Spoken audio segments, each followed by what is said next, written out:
Congratulations মারিয়া। দোয়া করি তুমি যেন ভালো থাকো, আল্লাহ যেন তোমাকে সুখে রাখে। কি ব্যাপার, তোমরা কারা? আঙ্কেল সরি, ওনা আসলে ভুল করে চলে এসছে। সরি আঙ্কেল, কিছু মনে করেন না। জিহাদ,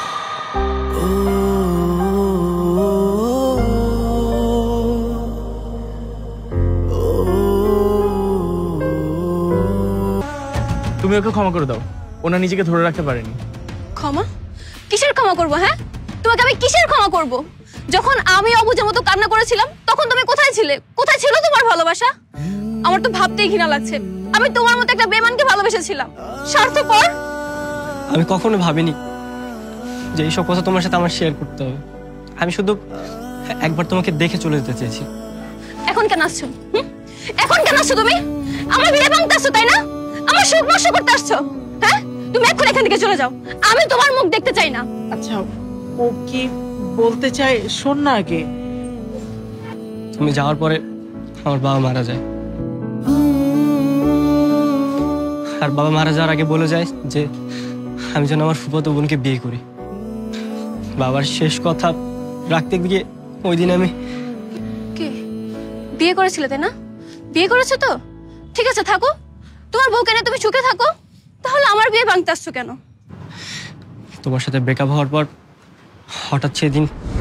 ভাইয়া রুমে আসবো? তুই কিছু বলবি? হ্যাঁ ভাইয়া, আমি তোমাকে কিছু কথা বলতে চাই।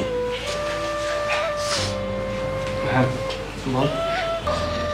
আমার একটা ছেলের সাথে 5 বছর যাবৎ সম্পর্ক, কিন্তু মামাকে কখনো বলতে পারিনি। যখনই মামাকে বলতে যাব তখনই মামা তো আমি তোমাকে বিয়ে করতে পারবো না। এখন তুমি একটা কিছু করো। ঠিক আছে, তুই যা।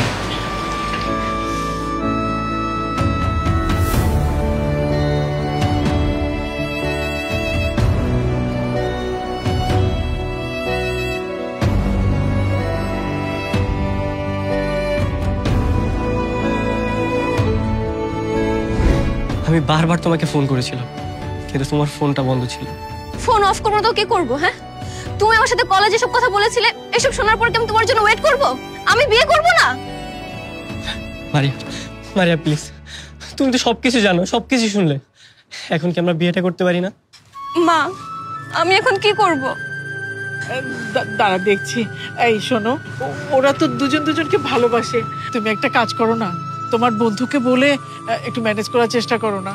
মানে এইরকম একটা মুহূর্তে সব আয়োজন হয়ে গেছে, 3টা জীবন নষ্ট হয়ে যাবে বুঝছো যদি আমরা এরকম না করি। আচ্ছা প্লিজ দেখো না প্লিজ। আমি আমি আমি আমি দেখছি কি করব।